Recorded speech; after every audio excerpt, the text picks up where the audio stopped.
तिनके पदवंदन किए नाशत विघ्न अनेक, नाशत विघ्न अनेक।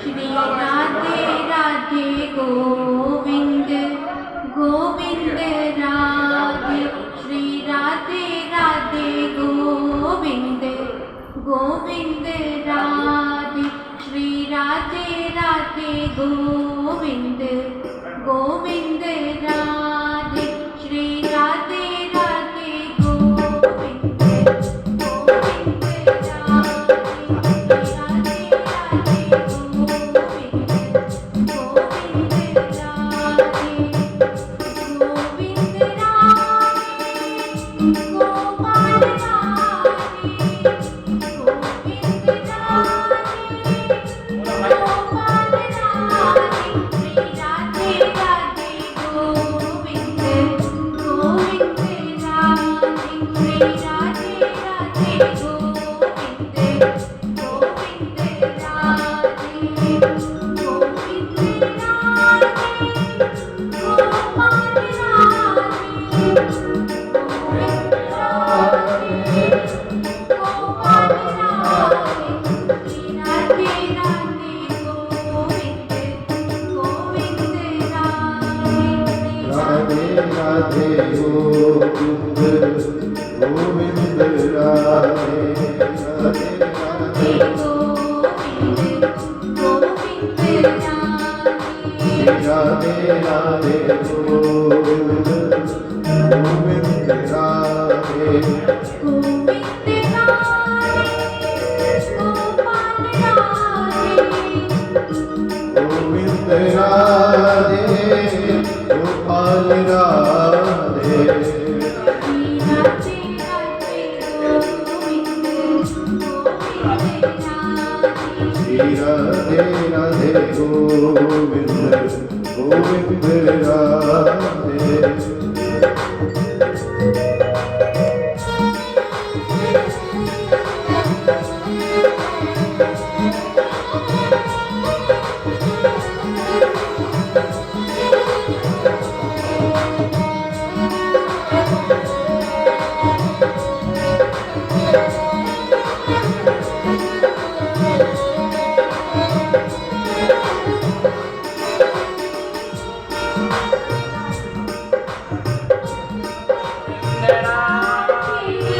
गोपाल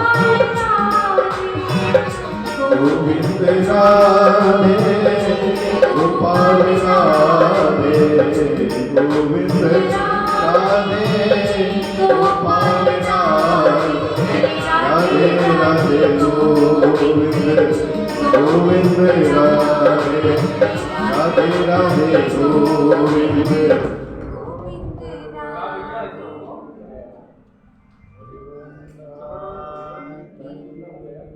बोलिए भक्तवत्सल भगवान की जय,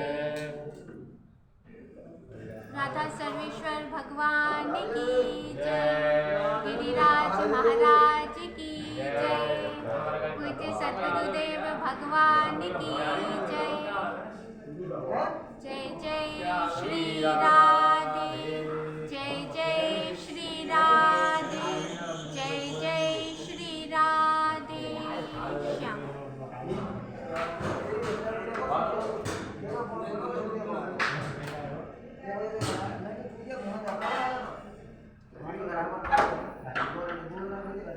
भैया इसको बंद कर दी।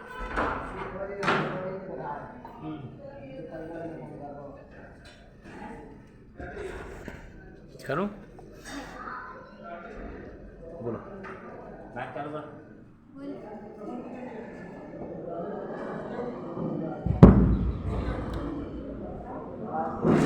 बोलिए भक्तवत्सल भगवान की जय, राधा सर्वेश्वर भगवान की जय, गिरिराज महाराज की जय, बिंबार्क भगवान की जय, पूज्य सद्गुरुदेव भगवान की जय।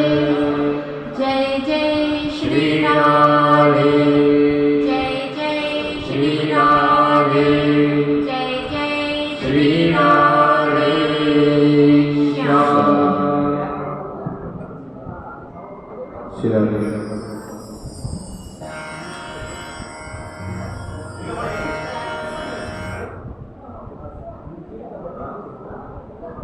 भागवत के आरंभ में 6 अध्यायों में महात्मा का वर्णन किया गया है, जो पद्म पुराण से लिया गया है। 2 मुख्य प्रकरण हैं, भक्ति ज्ञान वैराग्य की दुख निवृत्ति का और दूसरा धुंधकारी की प्रेत योनि से मुक्ति का। सच्चिदानंद रूपाय विश्वोत्पत्त्यादि हेतवे तापत्रय विनाशाय श्री कृष्णाय वयं नमः। भगवान सच्चिदानंद स्वरूप हैं, संसार की उत्पत्ति के आदि हेतु हैं, तीनों तापों के नाशक हैं। उन भगवान श्री कृष्ण को हम सब नमन करते हैं, वंदन करते हैं। यम प्रव्रजन्तमनुपेतमपेत कृत्यं द्वैपायनो विरह कातरया जुहावा पुत्रेति तन्मयतया तर्वो विनेदुस्तं सर्वभूतहृदयं मुनिमानतोऽस्मि। इस श्लोक में शुकदेव जी की वंदना की गई है। शुकदेव जी ने जन्म लिया और संन्यास ग्रहण करके जंगल के लिए प्रस्थान किया। उस समय उनका यज्ञोपवीत आदि संस्कार नहीं हुआ था और किसी भी प्रकार का वैदिक या लौकिक संस्कारों का संपादन भी नहीं हुआ था। उनके पीछे पुत्र विरह से व्यथित व्याकुल व्यास जी महाराज हा पुत्र कहकर पुकार रहे थे। शुकदेव जी आत्माराम थे, आप्तकाम थे। उनकी तरफ से वृक्षों ने उत्तर दिया। ऐसे सर्वभूत हृदय शुकदेव जी को हम सब नमन करते हैं, वंदन करते हैं। नैम से सोतमासीन अविवाद महामतिम कथामृत रसास्वाद कुशला सौनिको ब्रवीत। नैमिषारण्य क्षेत्र में 88,000 सौनकादि ऋषि यज्ञ आदि से निवृत्त होकर सूत जी के पास जाकर प्रणति निवेदन करते हुए प्रश्न किया, कलिकाल आ गया है, जीवों की आयु अल्प हो गई है, मति अल्प हो गई है। ऐसे में चित्त उपद्रवग्रस्त हो गया है। ऐसे में कल्याण प्राप्ति का सबसे सुंदर सुगम मार्ग क्या है? सूत जी ने कहा, मैं आपको श्रीमद् भागवत की कथा सुनाऊंगा, सावधान होकर सुनिए। काल व्यालम खग्रास त्रास विनाश हेतवे श्रीमद् भागवतम शास्त्रम कलौ कीरेण भासितम्। जिसे सुखदेव जी ने आमरण अनशन का व्रत लेकर बैठे राजा परीक्षित को सुनाया था, वही श्रीमद् भागवत की कथा मैं आपको सुनाऊंगा। जन्मांतरे भवेत् पुण्यम तदा भागवतम लभेत्। जब जीव का जन्म जन्मांतर के पुण्य संचित होते हैं, पुण्यों का उदय होता है, उस समय श्रीमद् भागवत कथा श्रवण करने का संयोग सुअवसर उपस्थित होता है। यह देवताओं के लिए भी दुर्लभ है। परीक्षिते कथा वक्तुं सभायां संस्थिते सुखे सुधाकुंभं गृहीत्वैव देवास्तत्र समागमः। जिस समय शुकदेव जी राजा परीक्षित को भागवत की कथा श्रवण करा रहे थे, उस समय देवता अमृत का कलश लेकर शुकदेव जी के पास आए और प्रस्ताव रखा कि आप यह स्वर्ग अमृत राजा परीक्षित को पिला दीजिए, जिससे राजा परीक्षित अमर हो जाएंगे। और एवं विनिमय जाते सुधा राज्ञा प्रपीयता। और यह भागवतामृत भागवत की कथा हम देवताओं को सुना दीजिए। शुकदेव जी ने सोचा, राजा परीक्षित तो स्वर्ग अमृत के अधिकारी हैं, परंतु देवता इसके अधिकारी नहीं हैं। अभक्तांस्तांस विज्ञाय नादधो कथामृतम् श्रीमद्भागवती वार्ता सुराणामपि दुर्लभा। सुखदेव जी ने देवताओं को अभक्त जानकर भागवत की कथा श्रवण नहीं कराई और उनकी हंसी उड़ा दी। इस प्रकार यह श्रीमद् भागवत की कथा देवताओं के लिए भी दुर्लभ। जब राजा परीक्षित की मुक्ति देखकर ब्रह्मा जी को बड़ा आश्चर्य हुआ। ब्रह्मा जी ने अपने ब्रह्मलोक में जाकर तराजू के एक पड़ने पर कल्याण प्राप्ति के जितने भी साधन थे, योग, जप, तप, स्वाध्याय, सभी को रखा और एक पड़ने पर श्रीमद् भागवत को रखा और तौला कि कौन श्रेष्ठ है। आश्चर्य कि श्रीमद् भागवत का पड़ला भी भारी रहा। सप्ताश्रवण विधि कौमारी तस्य भाषिता। सबसे पहले सौनकादि ऋषियों ने, सौनकादि ऋषि 4 में सनक, सनंदन, सनातन, सनत कुमार, इन्होंने नारद जी को सबसे पहले श्रीमद् भागवत की साप्ताहिकी विधि से कथा श्रवण कराई थी। तो सौनकादि ऋषियों को आश्चर्य हुआ कि नारद जी तो लोक विग्रह मुक्तस्य नारदस्य स्थिरस्य च। नारद जी लोक विग्रह से रहित हैं, विरक्त शिरोमणि हैं, एक जगह ठहरते नहीं हैं। यह संयोग सुअवसर कैसे उपस्थित हुआ? सूत जी ने कहा, एकदा हि विशालायां चत्वार ऋषियो बला सत्संगार्थं समायात तत्र सुस्तत्र नारदम्। एक बार सौनकादि ऋषि, सनकादि ऋषि, सनक, सनंदन, सनातन, सनत कुमार यहाँ सत्संग करने के लिए बद्रिकाश्रम में आए। वहाँ पर उन्होंने नारद जी को देखा।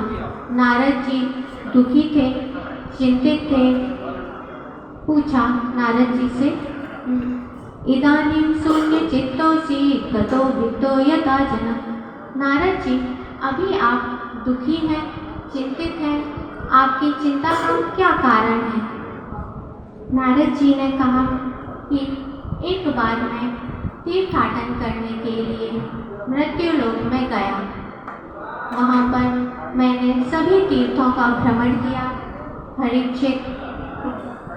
हरिक्षेत्रम, कुरुक्षेत्रम, श्रीरंगम, सेतुबंधनम, सभी तीर्थों में गया। हरिद्वार गया, कुरुक्षेत्र गया, श्रीरंग गया, सेतुबंधन गया,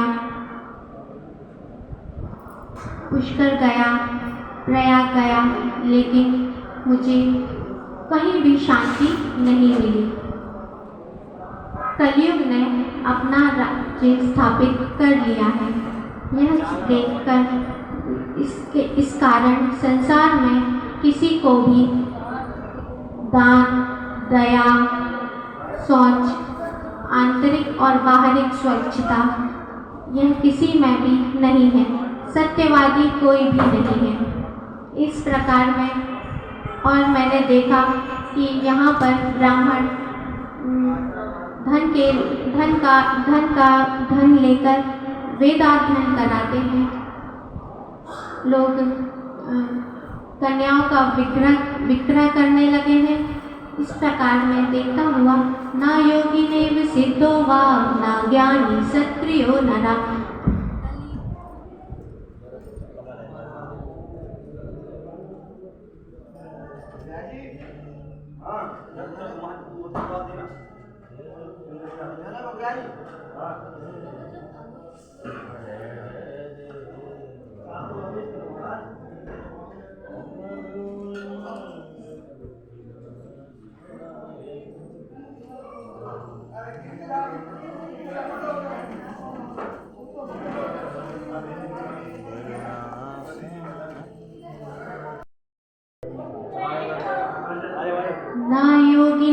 सिद्धो वा न ज्ञान सत्क्रियो नर कलिदावा नलिन्यात् साधनम भस्मतां गता।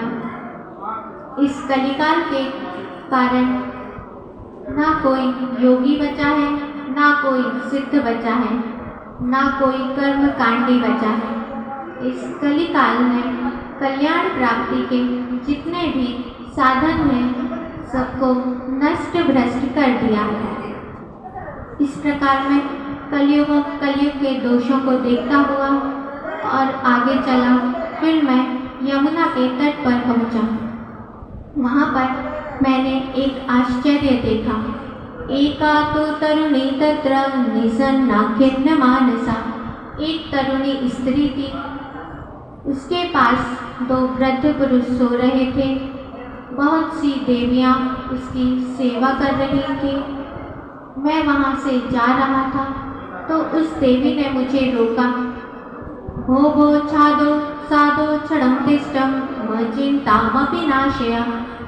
ओ साधु महात्मा जी, ठहरिए ठहरिए, मेरी चिंता को दूर कीजिए। नारद जी उनके पास गए और उनसे पूछा, देवी आप कौन हैं, किसकी पुत्री हैं, और यह दो वृद्ध पुरुष सो रहे हैं, यह कौन है? तब उस युवती ने कहा, अहम भक्ति रीति ख्याता इमो में तनियो मतो ज्ञान वैराग्य नामानो काल योगे न जर्जरो। मेरा नाम भक्ति है और यह दोनों पुरुष मेरे पुत्र हैं, ज्ञान और वैराग्य। और ये जो देवियाँ हैं यह गंगा आदि नदियाँ हैं, यह मूर्तिमान होकर मेरी सेवा कर रही हैं। इन नदियों के सेवन से भी मुझे शांति नहीं मिल रही है। इसीलिए आप कुछ उपाय करें। नारद जी ने पूछा,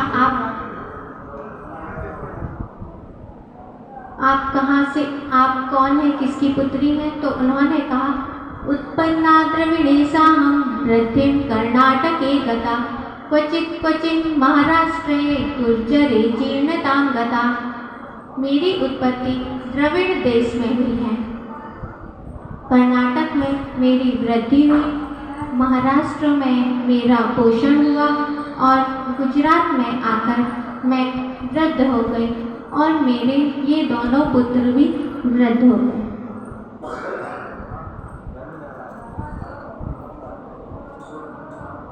नारद जी ने कहा, देखो यह कलिकाल है। कलिकाल में किसी में भगवत प्रेम नहीं होगा, किसी में भी भक्ति तो रहेगी लेकिन ज्ञान वैराग्य की मात्रा कम हो गई है। इसीलिए आपके ये दोनों पुत्र वृद्ध हो गए हैं। फिर भक्ति ने कहा कि हम तीनों वृंदावन में आए तो वृंदावन में मैं तो युवा हो गई, सभी लोग मुझसे प्रेम करने लगे, लेकिन मेरे ये दोनों पुत्रों का वृद्धत्व, दुख, बीमारी अभी तक दूर नहीं हुई है। इसीलिए आप कुछ उपाय करें, नहीं तो मैं सोचती हूँ इदं स्थानं परित्यज्य विदेशं गम्यते मया। इन अपने पुत्रों की बीमारी दूर करने के लिए मैं विदेश जाना चाहती हूँ।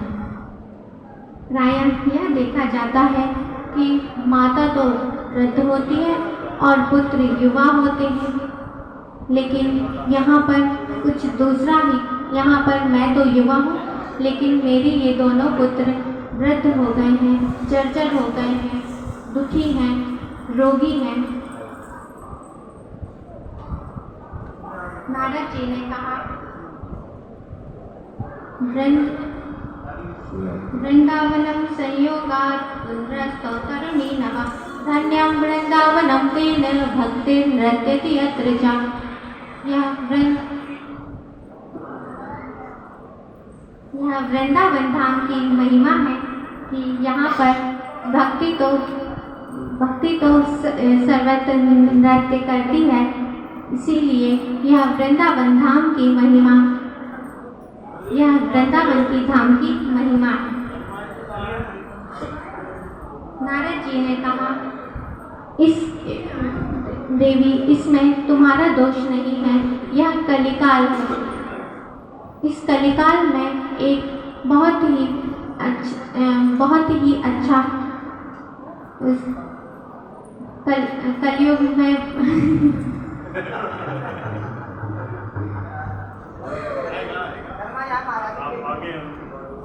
कलयुग में दोष के कारण एक विशेषता भी है। इस युग में मैं तुम्हें गेहे गेहे जने जने जन जन में हर व्यक्ति के हृदय में स्थापित कर दूंगा। नारद जी ने इस प्रकार कहा। भक्ति ने कहा, नारद जी, आपने क्षण भर में मेरा सारा दुख दूर कर दिया है।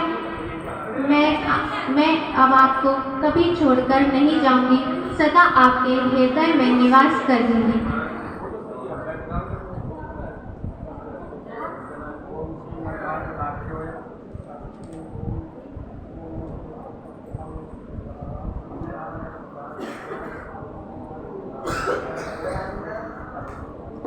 भक्ति ने कहा कि नारद जी, आप मेरे पुत्रों के बीमारी को, वृद्धत्व को दूर करने के लिए कोई उपाय करें। नारद जी ने ज्ञान और वैराग्य के काल में वेद का पाठ किया, वेदांत का पाठ किया, गीता का पाठ किया, लेकिन उन्हें थोड़ी चेतना तो आई, लेकिन वह पुनः मूर्छित हो गए। तब नारद जी चिंतित हुए। तब आकाशवाणी हुई, नारद जी, आप इनके लिए कोई सत्कर्म कीजिए। और वह सत्कर्म क्या है, कोई संत महापुरुष बतलाएंगे। नारद जी ने सभी जगह ढूंढा, लेकिन उन्हें कोई ऐसा संत महापुरुष नहीं मिला जो यह बतला सके कि सत्कर्म क्या है। नारद जी तप करने के लिए बद्रिकाश्रम में गए। बद्रिकाश्रम में उनको सनकादि ऋषि मिले, सनक, सनंदन, सनातन, सनत कुमार।